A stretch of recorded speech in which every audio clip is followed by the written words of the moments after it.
In line with PUA 1998 regulations, it is the operator's responsibility to carry out a full pre-use check each time they take over the operating of a machine. Generally, this is at the start of their shift. However, it could be mid-shift if taking over from another operative.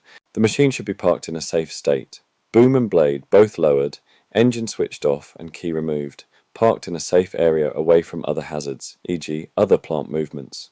Don't forget your PPE, including gloves and a cloth to wipe the oil dipstick with. You will also need a way to record your pre-use inspection and defects, whether that is paper-based or electronically. Be cautious checking a warm machine, as parts may still be hot or under pressure.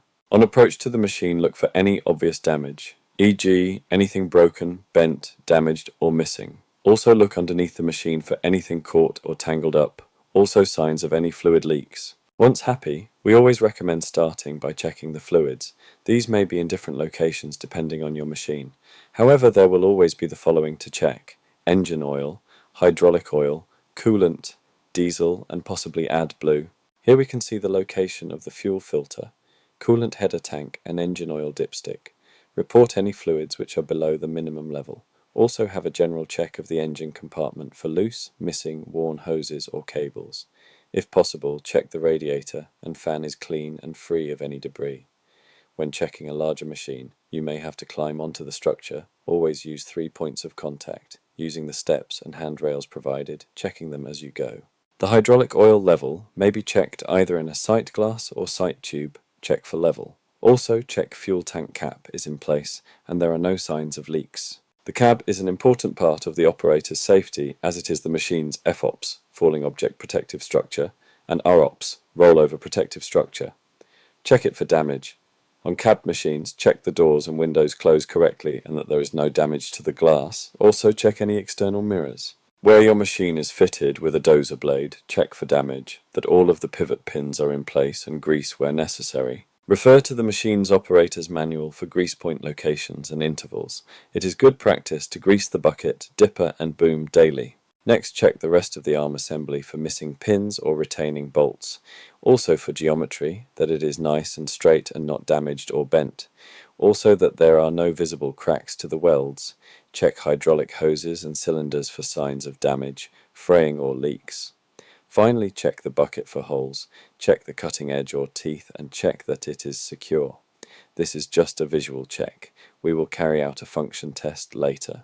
The machine's undercarriage plays an important part in the safe and efficient operation of the machine. Check the track for damage. Your machine may have metal tracks or rubber tracks, as ours does here. On metal tracks, check the track chain for damage or missing pins, also that all of the track pads are secure and not loose or missing. The drive motor contains oil, so check for leaks. Also check the drive cog for damaged or missing teeth. Your machine will have guide rollers, top and bottom, and one larger idler wheel at the front. Check they are in place and are free from damage. The track tension is also important. This is adjusted by moving the idler wheel in and out. Refer to your machine's operator's manual on how to do this and the correct specification. The top main structure is connected to the tracks by way of the slew ring.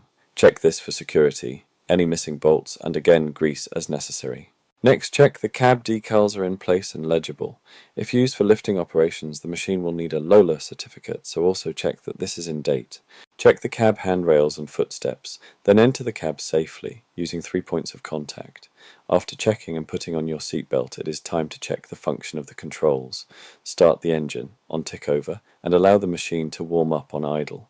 Check for warning lights. Check other electrical systems like the beacons, work lights, windscreen wipers and washers, horn, etc.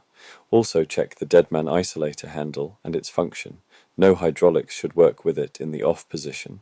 Check the function of any additional safety systems like cameras or load indicators. Finally, it is time to do a full hydraulic system check.